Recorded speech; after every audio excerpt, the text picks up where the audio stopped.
요 몇 년 전에 돌아가신 침례교 목사님 중에서 조효운 목사라고 계신데, 그분이 제가 다니던 그 루이빌 신학교에서 아주 옛날에 공부하는 분이고, 저희는 그 아들과 함께 이제 공부를 했는데요. 제가 지금도 이제 생각나는 그 신학과 교수가 한 분 계신데, 제가 다닐 때도 이미 은퇴를 해가지고, 그런 은퇴했지만 이제 강의를 한두 개 맡아하고 하시는데, 이 할아버지는 강의를 하다가 예수님의 뭐 은혜, 뭐 이런, 자기가 꺼내는 거죠. 자기가 꺼내놓고 나서는 갑자기 눈물이 글썽글썽해져가지고. 그래서 저는, 아니, 이게 뭐, 신학 클래스니까 저 얘기를 수없이 얘기할 텐데, 그때마다 저렇게 눈물이 글썽글썽하고 저 사람은 강의를 어떻게 하려고 그러나, 이제, 그런 적이 있었는데, 그분이 그 조효 목사님,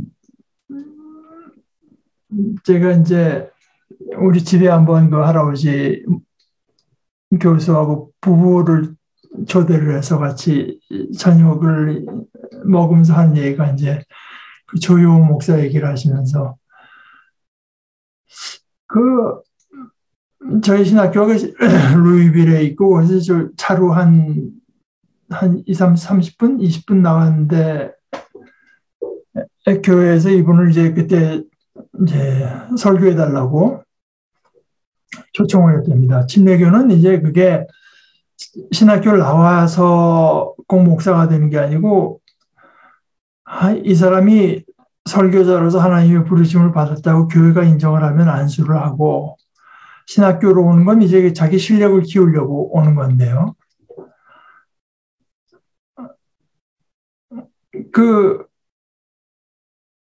초대를 받았는데, 그 힌두교 때는 이제 10시 45분에 되게 미국 침례교회가 예배를 시작하는데, 결국 이쪽은 뭐냐 하면은 자전거를 타고 왔대, 자전거. 지금 서사모임 얘기를. 그러니까 차로 한 30분, 한 3시간인가 자전거를 타고. 그러니까 미국 사람들이 누가 차가 없으리란 상상을 못한 거죠. 그래가지고 예배 마치고 나서 누가 차를 하나 기증을 해줬더라. 그래가지고 그런 얘기 들은 적이 있습니다.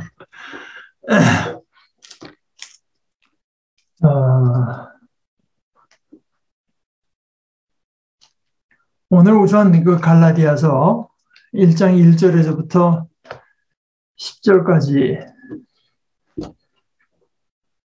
제가 읽어보겠습니다.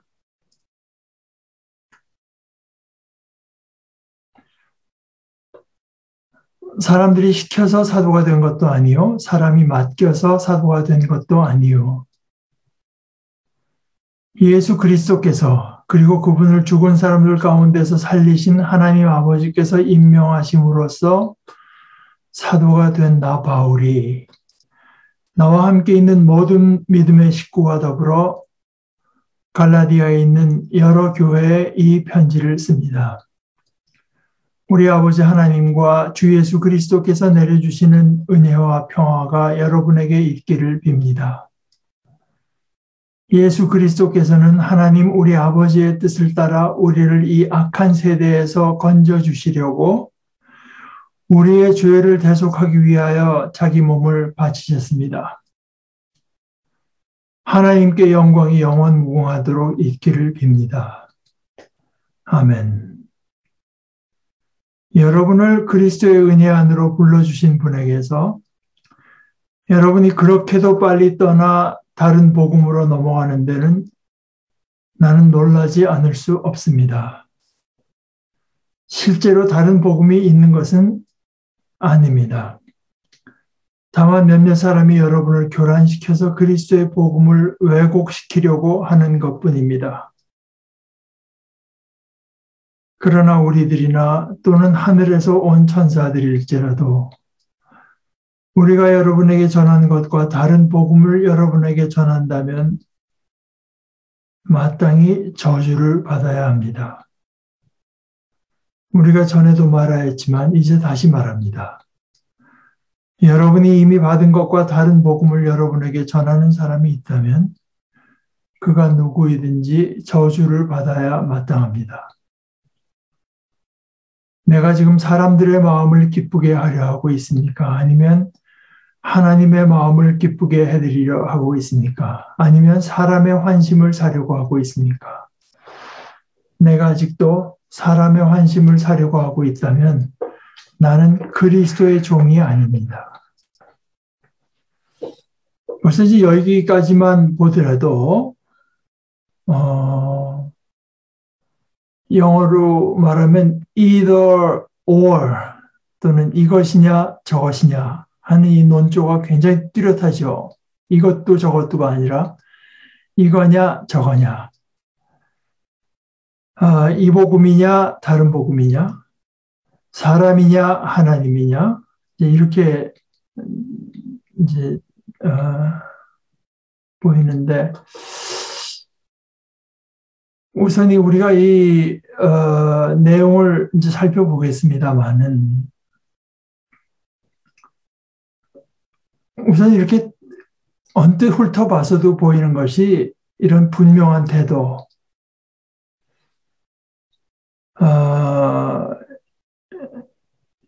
분명한 태도가 어떤 때 가서는 피할 수가 없다, 이런 겁니다. 저주를 받아야 마땅하다, 이런 말은 참 나중에 보겠습니다만은 여기 갈라디아 교회 문제를 일으킨 사람들이 뭐 예수님께서 우리를 구원하신다는 걸 부인하는 사람들이 아닙니다. 그런데 저주를 받아야 마땅하다.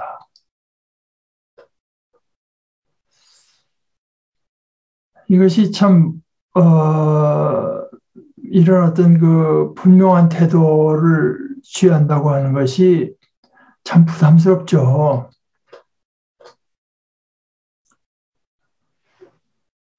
그런데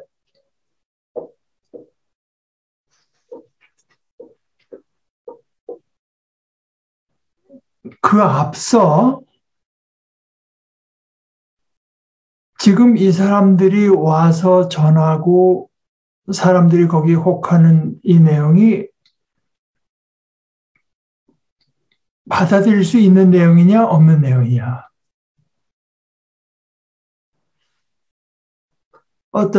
다시 말해서 하나의 그 다양성 속에 우리가 이제 포용할 수 있는 그런 내용이냐 아니냐, 오히려 복음의 왜곡이냐. 여기가 참 쉽지 않은데 아닌 데가 아니지 않겠습니까? 쉽지 않죠. 그러니까 예를 들어서요, 우리가 사람이라고 하는 건 다 상대성을 지니니까 개인도 그렇지만 어떤 뭐 교회도 그렇고, 심지어 개교회를 넘어선 더 큰 단체, 교단도 그렇고요. 또 우리가 지내놓고 나서 생각해보면 여러 교단이 공통적으로 믿는 것도 틀릴 수 있잖아요. 예를 들어서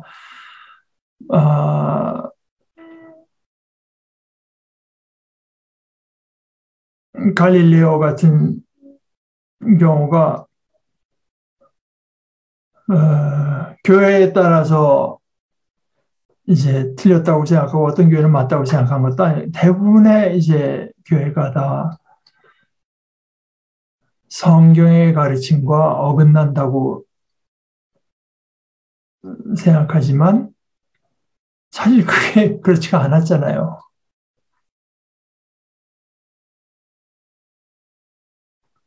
그러니까 하나님의 진리가 있고 하나님의 진리에 대한 우리의 이해가 있고 우리의 해석이 있습니다. 그걸 분명히 하는 이 훈련, 이게 참 어려운 거죠. 어떤 때는 뭐 우리 하나님의 말씀이라고 믿고 있는데 사실은 그것이 이제 자기가 그렇게 믿은 것일 따름인 경우가 종종 있습니다. 제 생각에는 소위 그 진화론 같은 거에 대해서 저주하는 사람들의 입장도 그런 거라고 저는 봅니다. 본인들은 하나의 말씀이라고 믿는데 저는 아무리 봐도 그것이 하나님의 말씀에 대한 자기 나름대로의 해석을 절대화하고 있는 거라고 저는 생각합니다. 그러니까 포용해야 될 것을 이제 이거는 그 경계선을 너무 좁게 할 뿐만 아니라 자기 나름대로 인위적인 경계선을 져가지고 이제 저주를 할 수도 있고 또 반대의 경우도 있지 않겠습니까? 이거는 복음에 대한 틀림없는 왜곡인데 뭐 너는 이렇게 믿을 수 있고 나는 저렇게 믿을 수 있는 거지. 너는 왜 자꾸 이렇게 정죄하는 남을 이렇게 판단하려고 드느냐. 이렇게도 이제 그런 말도 들을 수 있죠. 그러니까 이제 이런 것들이 아주 아주 필요한 중요한 그 신학적인 작업입니다. 사실은 어디까지가 그 고유한 하나의 말씀이고 어디서부터는 우리 인간의 그죠? 인간의 이해, 상대성을 벗어나지 못하는 우리 인간의 이해일 따름이냐. 근데 거기에 대해서 맨날 긴가민가 하고만 있어서는 바울 사도의 이런 태도가 있을 수가 없는 거죠.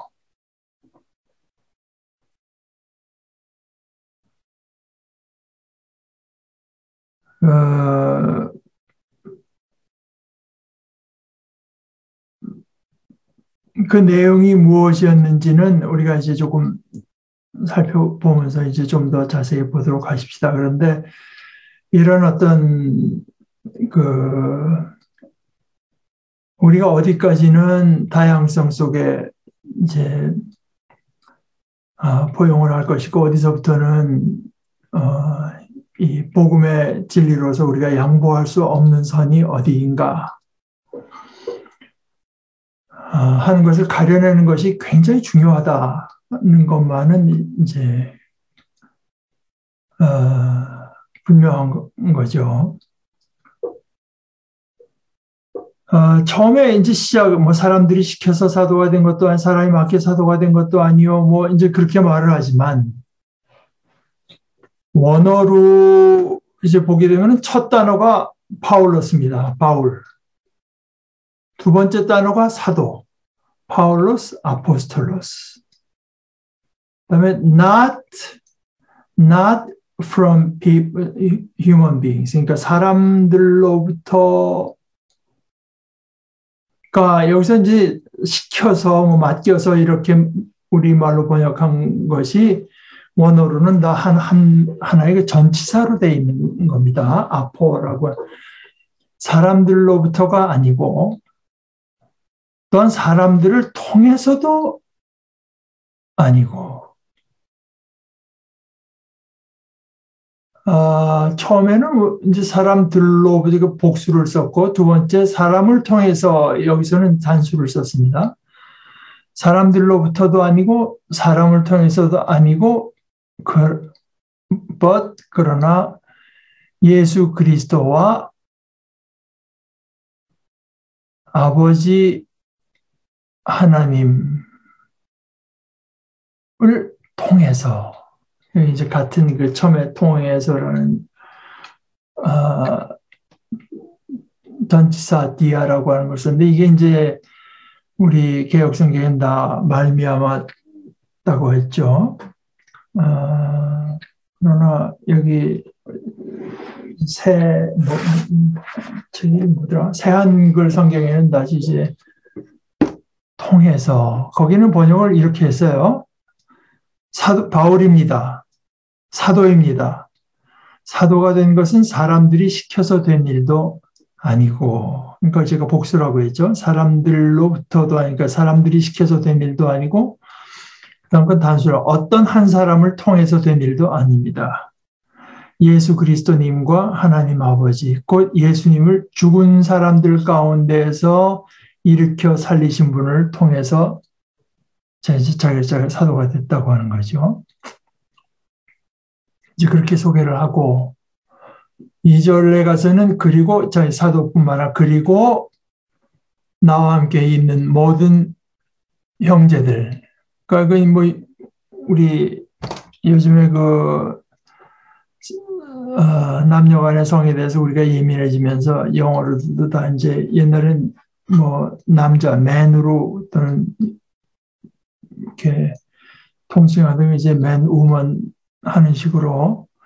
그러나 여기 형제들이라고 했지만, 그러니까 영어에서도 뭐 맨하면 꼭 남자만 가리키던 게 아닌 것처럼 여기서도 남자들만 염두에 두고 한 것이 아니라 그건 그냥 말하는 법이죠. 바울과 그 다음에 이제 자기와 함께 있는 모든 형제 자매들이 갈라디아에 있는 교회들 여러 교회, 그러니까 그 우리말로 이제 복수를 그런 식으로 이제 번역한 겁니다. 여러 교회들에게 편지합니다. 여러분에게 은혜가 그리고 평안이 우리의 아버지 하나님과 주 예수 그리스도로부터. 그러니까 이제 이 처음에 은혜, 카리스라고 하는 이것은 사실 그 그리스 사람들의 그 편지에 자주 등장하는 단어라고 하죠. 근데 뭐 히브리 사람들의 편지까지는 아닌 거예요. 근데 히브리인들의 이제 인사에는 우리 안유국 형제가 늘 즐겨 말하는 샬롬 아니겠습니까? 샬롬. 평화입니다. 평화. 그것이 이제 에이레네라고 하는 건데, 히브리 사람들의 이제, 인사. 그러니까 이건 헬라 사람들의 인사와 히브리 사람들의 인사를 섞어서 갈라디아에 섞여 있는, 갈라디아라고 하는데 히브리 유대인들도 있고 이방인들도 섞여 있어 그렇게 보냈다고 생각하는 사람들도 있고, 그럴 수도 있죠, 물론.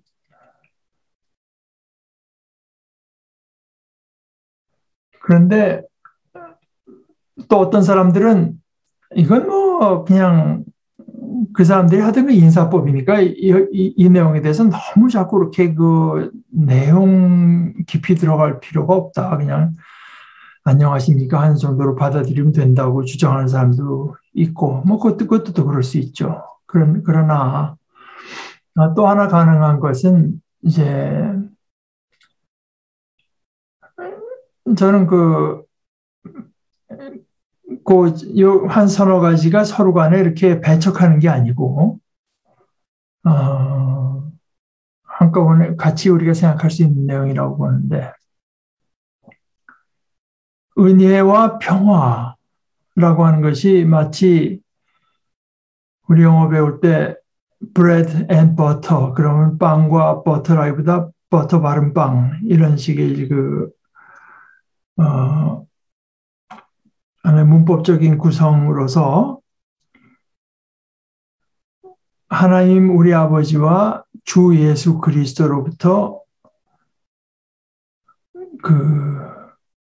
결국 우리에게 이제 주어지는 건 평안인데요. 샬롬이라고 하는 건 모든 게 이제 온전한 겁니다. 그래서 모든 세력 균형이 온전하게 이제 이루어져 가지고 평안한 것인데, 모든 게 그것이 은혜로서 온다. 겁니다. 이제 은혜로 주어지는 평화. 예, 그렇게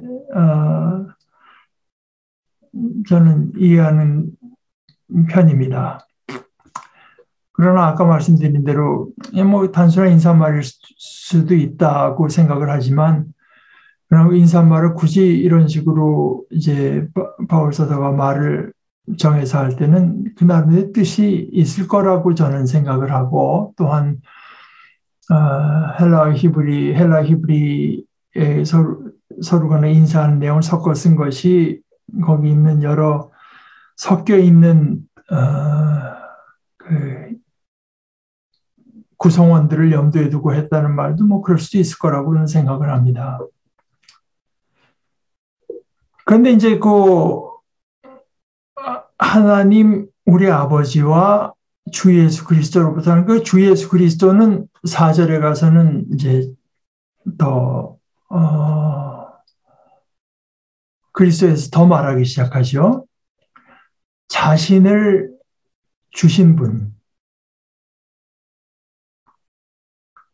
우리들의 죄들을 위해서 우리의 죄를 대속해 이제 우리 세번역 성경은 대부분 이 뜻을 살려서 이제 의역들을 한 것인데 직역하면 그렇습니다. 우리들의 죄들을 위해서 자기 자신을 주신 분. 그런데 우리들의 죄들을 위해서 자기 자신을 주셔가지고는 어떻게 하겠다는 거냐?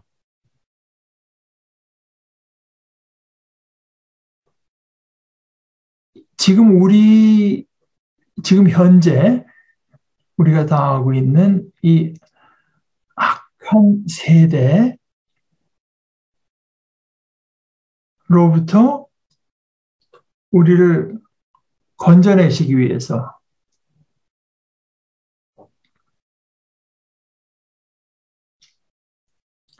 근데 그것이 근본적으로는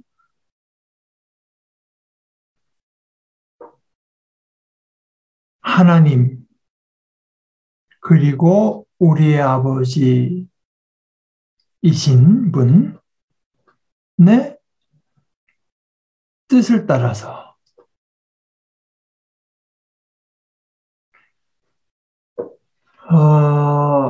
그러니까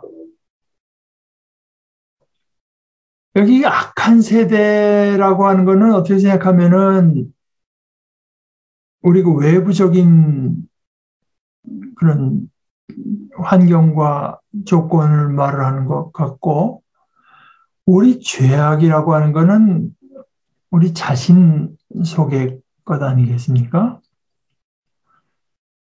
근데 이것이 이제 그렇게 칼로 나누듯이 딱 나눠진 것이 아니고 이 악한 세대에서 건져주시는데 그것이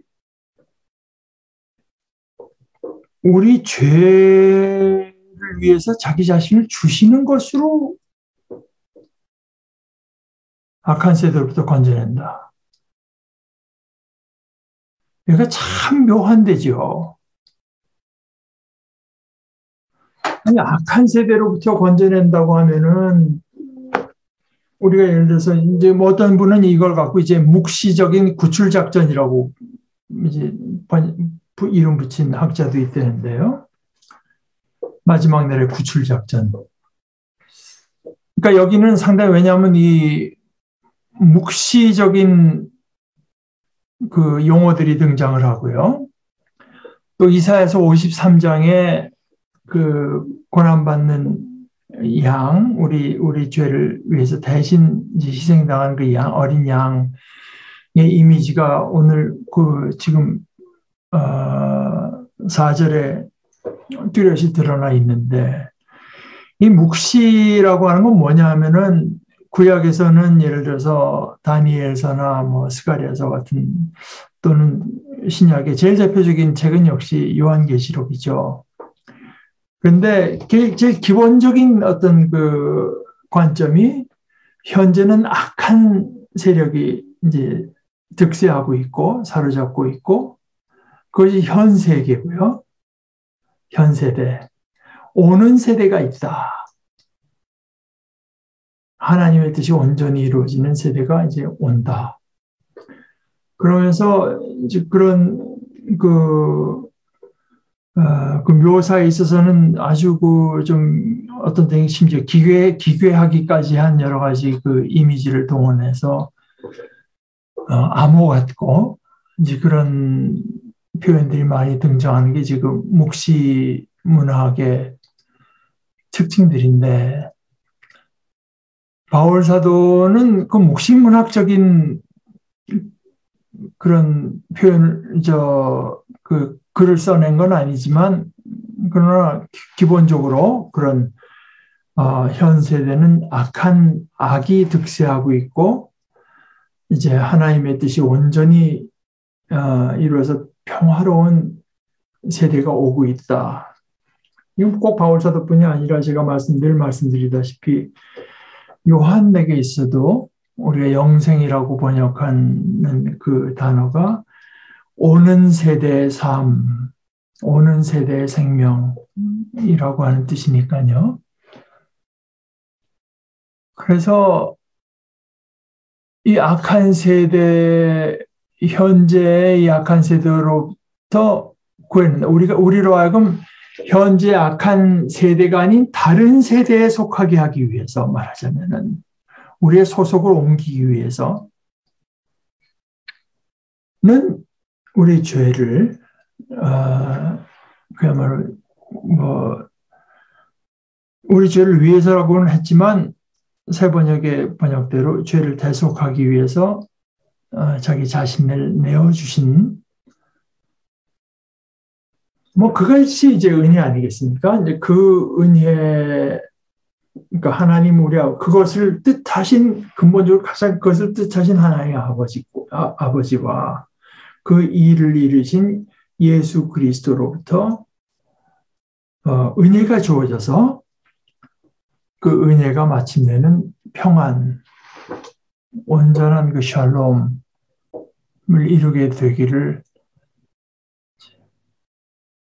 그런 인사말을 하는 건데 그 인사말을 하고 나서도 생각해 보니까 또 제가 아까 그 신학교 할아버지 은혜 얘기만 하면 눈물이 글썽글썽 하는 식으로 이게 진심으로 이렇게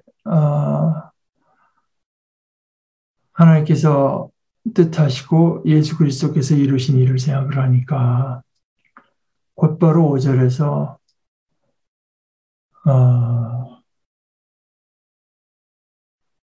그 하나님께 영광이 영원 무궁하도록. 그런데 이제 거기 에이스투스 아이오나스 톤 아이오논 해서 이 두 마리 그래서 우리 새한글 번역에는 하나님께 영광이 영원히 있기를 빕니다. 아멘. 이렇게 했습니다. 그러니까 참 짤막하지만 얼마나 심오한 내용이 있느냐 또 생각해 볼 것이고 또 하나는 벌써 하나님을 칭할 때 하나님을 예수 그리스도를 죽은 자들 가운데서 일으키신 분이라고 번역을 했고, 이라고 이제 말을 했고, 그 뒤에 예수 그리스도는 하나님 우리 아버지의 뜻을 따라서 지금의 이 악한 세대로부터 우리를 구출해 주시려고 우리 죄를 위해서 자기 자신을 내어주신 내어준 주 예수 그리스도.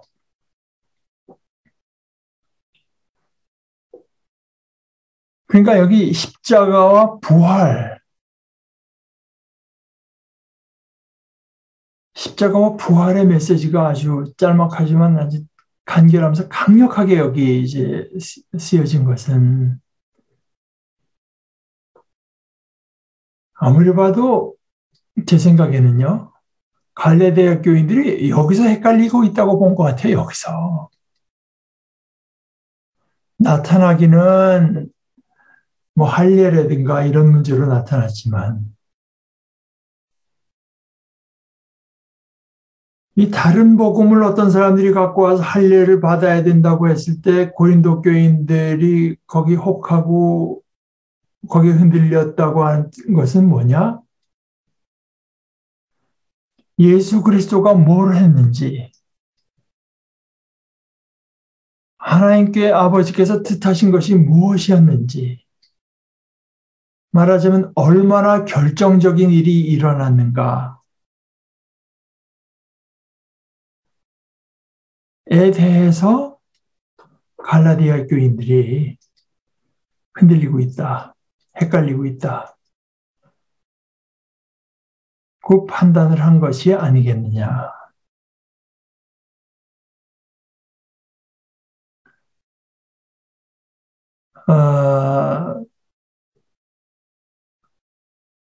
그렇게 이제 간결하게 말하고 나서 6절에서 나는 놀라지 않을 수 없습니다. 내가 놀랄 일입니다. I am astonished. 이 사우마조라고 했는데 이거는 예를 들어서 예수님께서 기적을 일으키셨을 때 사람들이 다 놀래 자빠질 때 이제 그런 말들을 쓰곤 했습니다. 사우마조라고 하는 말 이제 쓰곤 했는데요.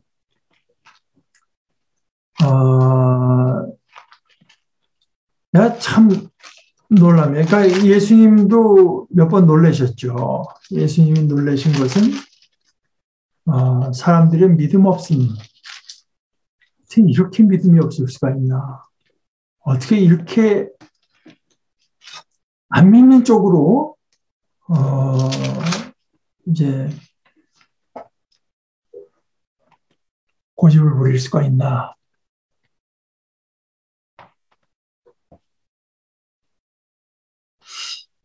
근데 여기서는 이제 바울 사도가 은혜 안에서 또는 은혜로 여러분을 불러주신 분, 그리스도의 은혜로 여러분을 불러주신 분을 떠나서 이렇게 빨리 다른 복음으로 넘어가고 있는 꼴이라니요. 이제 새 한글 번역은 그렇게 번역했는데요. 여기 이제 다른 복음이라고 하는 것이 여기 다른 복음, 그 7절에는 그 다른 복음이라고 하는 것은 실제로는 존재하지 않습니다고 했는데 그 6절에 쓴 다른이라고 하는 것, 7절에 쓴 다른이라고 하는 것이 이제 헬라어로는 좀 다릅니다. 영어의 영어의 번역이 여기는 훨씬 뜻을 살리는데 유리했던 것 같아요. 처음에 6절에 다른 복음으로 넘어갈 때 그 다른을 영어로는 different gospel이라고 해요. different. 그 다음에 7절에는 not that there is another gospel이라고 하는 게 있는 게 아닙니다.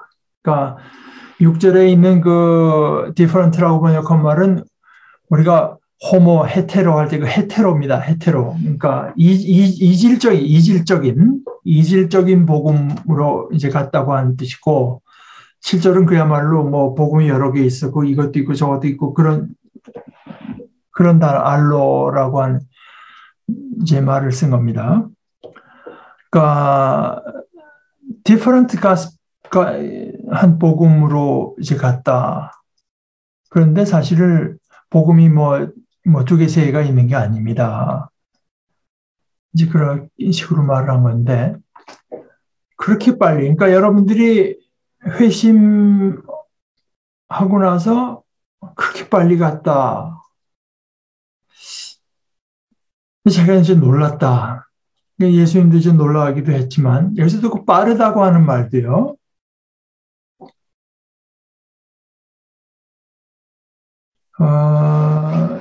며칠 뒤, 예수님의 그 탕자의 비유에도 보게 되면 15장 11절 개역 성경으로 보는 게 낫겠는데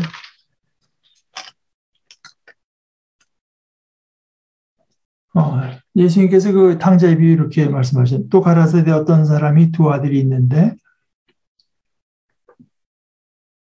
그 둘째가 아비에게 말하되 아버지의 재산 중에서 내게 돌아올 분깃을 내게 주소서 하는지라 아비가 그 살림을 각각 나누어 줬더니 그 후 며칠이 못 되어 둘째 아들이 재물을 다 모아가지고 그러니까 이게 어떻게 이렇게 빨리 그랬던 길로 가는가. 그러니까 예수님의 그 비유에도 이미 사람들의 어떤 그 성향이라고 하는 것이 어떻게 하나님과 함께 있을 어떻게 하든지 하나님으로도 이제 될 수 있으면 빨리 벗어나려고 하는. 그 뭐 제가 가끔 인용하는 그 이야기입니다만 그 영국의 리처드 도킨스라고 하는 사람이 주도해서 영국 버스에 썼되지 않습니까? 아마 하나님은 이라고 신은 없는 것 같다. 아마도. 그러니 인생을 즐겨라. 뭐 이제 그런 식의. 그러니까 어떻게 하든지 하나님부터 떠나는 것이 자신의 그 자유라고 이제 생각하는 인간의 그 성향이 이제 여기 드러나죠. 은혜로 불러준 분을 그렇게 속히 떠나서 다른 복음으로 갔다. 이제 오늘 뭐 거기까지만 보십시다. 그런데 거기까지만 보는 이유가 가라디아 교인들은 아마 이게 무슨 소리 하냐 하고 읽었을 가능성이 대단히 많아요. 아니 우리는 예수 안 믿겠다는 것도 아니고 예수 믿고 구약 성경에 나온 대로 할례받으라고 구약 성경이 할례받겠다는 건데 이것이 하나님을 떠난 게 되고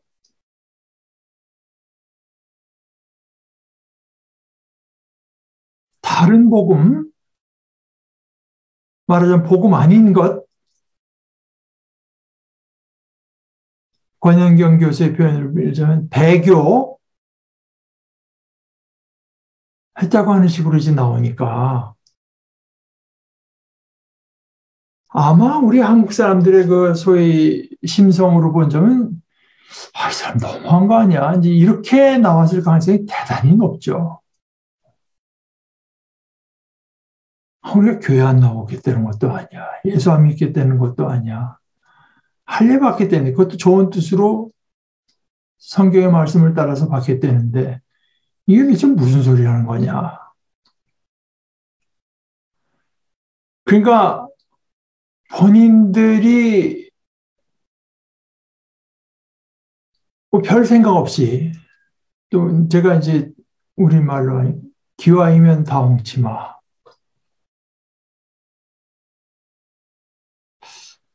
하는 식으로 가고 있는 것이 지금 뭐 저주라는 말이 등장하고 하나님을 떠났다고 하는 말이 등장하고 이런 일이 된다고 하는 것. 그것이 어떤 교회 서상에 나온 어떤 사람의 주장이 아니라 바로 성경 말씀이라고 하는 것. 이걸 우리가 깊이 생각해 봐야 되는 것이 아닌가.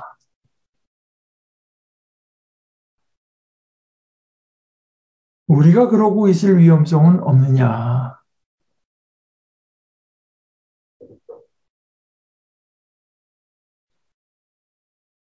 그러니까 이게 참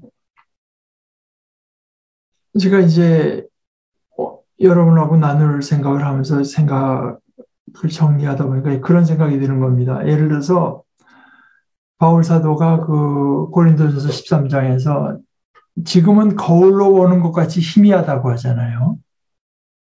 뭐 사실 분명한 게 뭐가 있습니까?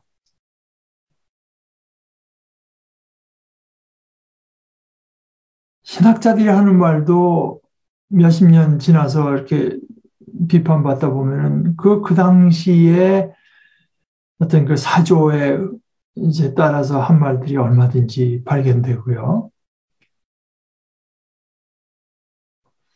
그러니까 우리가 지금은 거울로 보는 것 같이 희미하다고 하는 건 분명히 깨달아야 되거든요. 이게 이제 거기가 참 어려운 거죠. 그러니까 우리가 인간의 상대성, 그러니까 어디까지가 우리 인간의 한계 때문에 분명히 할 수 없는 데들이고, 그러니까 우리 인간이 한계를 가지고 분명히 할 수 없다고 하는 것은 그건 분명히 붙들어야 되는 건데요. 심지어 우리가 이제 대개 다 교회가 동의해서 사도신경을 고백을 하고 니케아 신조를 고백을 합니다만은 사도신경 같은 것들도 거의 뭐 잘못됐다고 하는 것이 아니라 그것이 태어난 배경이 있다 이거거든요. 그리고 이제 오늘 현재 활동하는 신학자 중에서 N.T. 라이트 같은 분이 열심히 말을 하는 거지만, 예를 들어서 참 하나님에게서 나신 참 하나님, 참 인간, 우리 니케아 신조 하잖아요. 그런데 예수님이 참 인간이라고 하는 거는 물론 우리가 이제 그걸 부인하자고 하는 얘기가 아니고 굉장히 중요한 얘기지만, 라이트가 하는 말은 예수님이 유대인이었다 이겁니다. 유대인, 인간 중에서도. 그거를 이제 영어로는 특정성이라고 해요. particularity라고 하는데, 그냥 단순한 그저 철학적으로 뭐 인간이 아니라 유대인이었다고 하는 것. 이제 그런 내용이 빠지기 쉽다.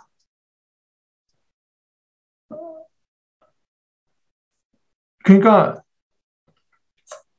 모든 심지어 성경의 말씀까지 포함해서 인간의 모든 말이 다 그렇지만 그 말이 말하여진 배경을 염두에 두고 생각하고 듣지 않으면은 그 사람이 마치 지금 나와 같은 형편에서 한 말인 줄 알고 그냥 내 식으로 자꾸 이제 생각하게 될, 뭐 위험성까지, 뭐 갈라디아 경우는 이제 위험했지만요.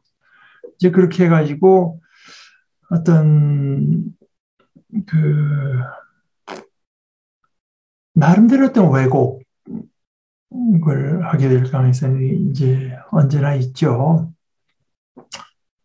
그러니까 신조라고 할 때야 뭐 유대인으로 낳고 뭐 갈릴리라고 이런 나사렛이나 이런 식으로 뭐 할 것은 물론 아니니까 그 신조가 잘못된 건 절대로 아닙니다. 그러나 그 신조로 모든 게 말해진 것은 아니다. 이런 것을 우리가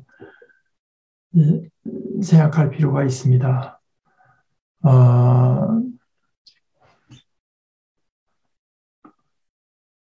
그러니까 그 인간의 어떤 그 한계성이라고 하는 것, 그러니까 참, 그러니까 사람들이라고 하는 거는 옛날 우주관을 갖고 신앙생활 하는 게 편하니까 자꾸만 뭐 진화에서 뭐 새로운 이론이 나오고 우주라고 하는 게 우리가 생각해도 뭐 엄청나게 크고 생각도 못했던 것처럼 저 바깥에 얼마든지 생명체, 뭐 지성을 가진 생명체가 있을 수 있는 가능성이 점점 커지는 것 같고 뭐 이제 이러니까 막 그러니까 옛날의 어떤 그 우주관이나 과학적인 지식을 갖고 믿는 게 편했다고 생각할지 모르지만, 그냥 그렇게 자꾸 지나간 이 얘기로 안주하려고 들 게 아니라, 따지고 보면은 오히려 그것을 그러니까 하나님께서 이 모든 것이 하나님께서 하신 일이라고 하는 걸 우리가 인정을 하면서 보면은 훨씬 더 놀라운 세상이 우리 앞에 펼쳐진 하나님께서 우리 온 세상을 창조하고 인간을 창조하셨다고 하는 건 이렇게 기기묘묘하게 창조하셨는가 하는 거 우리가 배워가는 과정으로 이제 받아들이면 되는 것인데, 그것이 기묘하게 그 어떤 시점의 세계관과 과학관과 이런 것과 이제 짝을 이룬 거기서만 내가 이제 편해가지고 내가 나한테 어떤 안도감과 편안함을 주는 그 영역에서 벗어나기를 불안해하고 그걸 싫어가지고 자꾸 한다고 해서 이렇게 될 문제가 아닌 거죠.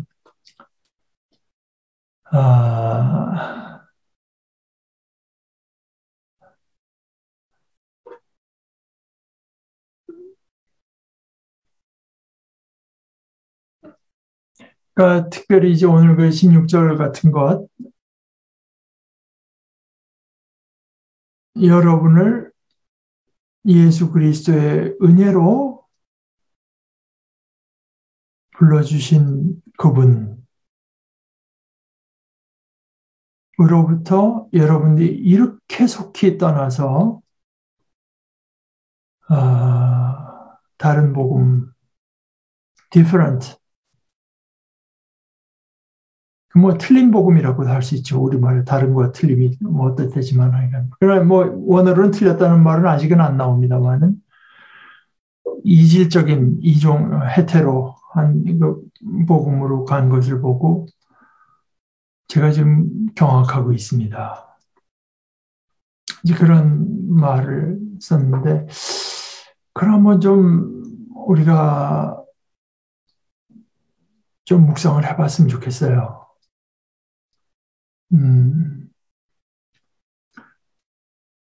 이것이 없기 때문에 아까 우리 성역 공부 시작 전에 우리 노정원 형제가 말을 했으면 아까 저는 이제 뒷부분밖에 못 들었습니다만 그러고 제가 짐작하는 건데 저한테 떠오르는 생각이 저희가 제 대학생 때 이제 박창호 목사님이 인도네시아 선교사를 마치고 한국으로 들어와서 저희들 와서 성경을 가르쳐 주시는데 저희는 뭐 어려서부터 교회에 출석하고 또 다른 분들이 와서 우리 가르쳐 주신다고 했지만 처음 듣는 내용일 뿐만 아니라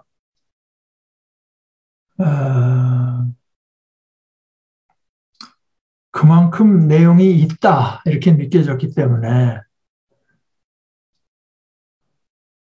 우리들이 그 성경을 배우고 나서 우리 친구들 몇이 얘기할 때 우리가 배운 내용을 갖고 얘기하는 경우가 많았습니다.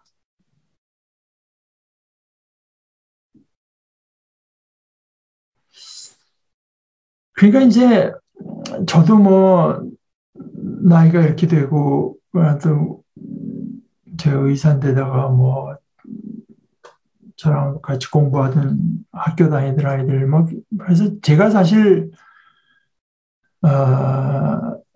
소위 뭐 당으로 말하자면은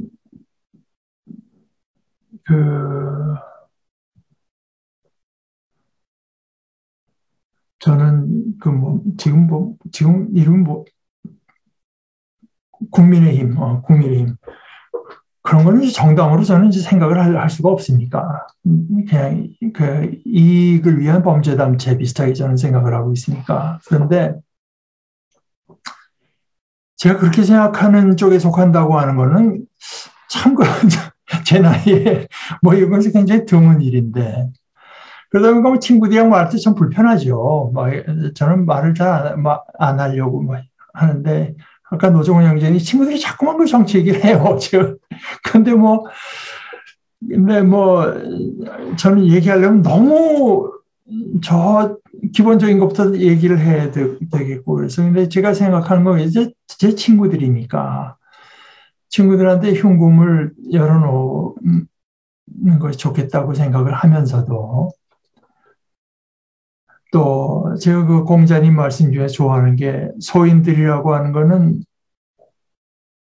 동의불화, 다 의견이 거기서 거기면서 화합하지 못하고 맨날 싸우고, 군자는 화의부동, 서로 가진 생각이 다르나 화합한다, 조화를 이룬다. 저는 그 말을 참 좋아하는데, 그렇다고 해서 너와 나 친구니까 그냥 얘기하면 그 분위기만 이상해지고 아주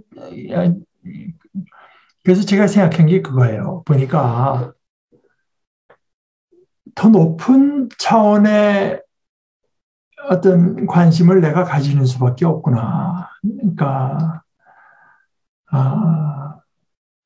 여기 이제 뭐 비슷한 내용인 것 같아도 바울 사도가 경악하고 이거 분명히 보고 여기에서 예수 그리스도께서 어떻게 우리 자신을 위해서 우리를 위해 자기 죄를 위해 자기 자신, 그러니까 먼저 우리가 죄가 있다고 하는 게 전제된 거죠.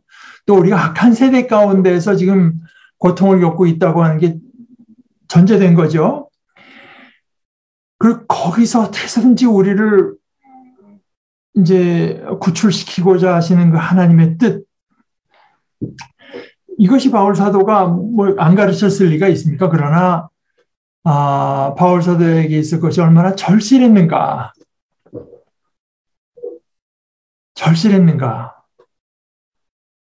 그러니까 뭐 박창호 목사님 같은 경우에 무슨 그 내용이 뭐 새로운 것도 있지만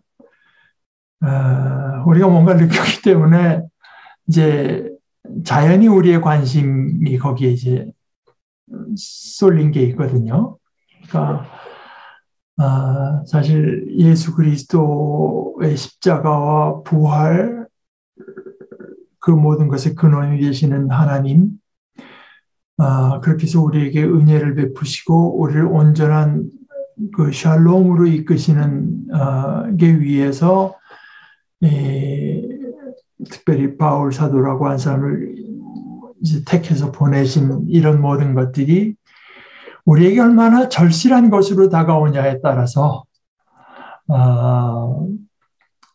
그런 게 없기 때문에 저는 그렇게 생각해요. 우리 친구들도 뭐 다 예수 믿는다고 그런 게 없기 때문에 만나면 시시껍질한 정치 얘기를 하는 겁니다. 저는 그렇게 생각해요. 할 얘기가 없으니까 그 얘기하는 거예요. 그러나 정말 우리가 예수 그리스도께서 우리에게 무엇을 해주셨고 하나님께서 우리를 어떻게 그 생명으로 이끄시려고 하는가 하는 것이 우리들의 그 초미의 관심사, 시편의 말씀대로 하면은 마음의 시온에 데려와 있는 사람은 나아갈수록 힘을 얻고 더 얻는다고 했는데 바울 사도가 뭐 거기 주변에서 이런 로마의 일이나 뭐 이런 걸 몰라서 이런 얘기만 하고 있는 게 아닙니다. 오히려 그 사람들이 예수 그리스도, 하나님께서 예수 그리스도를 하신 일이 얼마나 이게 엄청나고 절실하고 큰 일인가 하는 것을 좀 말로는 알지 몰라도 그들의 마음의 중심에 자리 잡고 있지 않기 때문에 이제 할례의 문제도 결국 그래서 이들에게 문제가 됐고 그 다음에 그러나 바울 사도가 이제 그렇게 말한 정도에 그치질 않고 이제 차근차근 또 그것을 이제 한번 다시 설명을 끝에 뭐라고까지 말해 여러분 속에 그리스도의 형상이 이루어지기 위해서는 또 한 번 해산의 고통을 겪습니다. 이제 그렇게 말을 할 정도. 그러니까 해산의 고통이라고 한 번에 쑥 놔버리는 게 아니지 않습니까? 고통스러운 여러 가지 과정과 뭐 마음 아픔과 이제 이러다 또 사살하면 어떻게 하나 하는 걱정과 이런 걸 통해서 이제 나는 거 아니겠어요?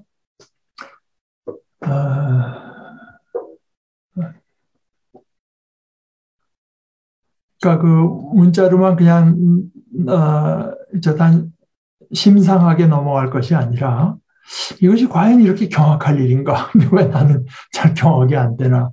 뭐 이제 이런 것들도 한번 우리가 돌이켜서 생각해 볼 만할 것 같습니다.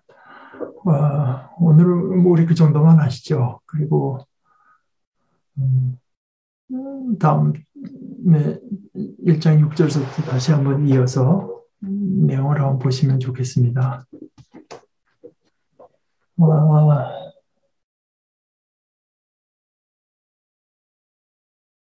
네, 뭐 혹시 여러분들 뭐 질문이나 뭐 특별한 뭐 추가하실 내용이 있으면 말씀하시고 그렇지 않으면 우리 기도하고 마치십시다. 하나님, 우리 아버지, 저희를 위해서 거룩하고 자비로운 뜻을 품으신 우리 아버지, 우리를 이 악한 세상, 이 세상이 얼마나 악한지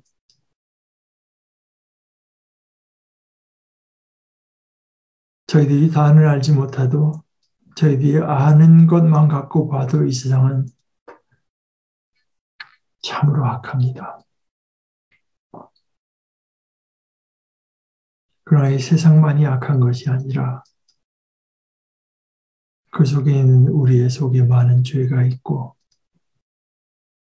아버지께서는 예수 그리스도를 내어주심으로 그리고 예수 그리스도께서는 그 우리의 죄를 위해서 자기의 자신을 내어주시는 것으로 우리의 죄에 대해서도 악한 세상에 대해서도 승리하시고 그 큰 은혜로 우리를 마침내 평안으로 이끄시는 것을 이 시간에 아버지의 말씀을 통해서 다시 듣게 하시니 감사합니다.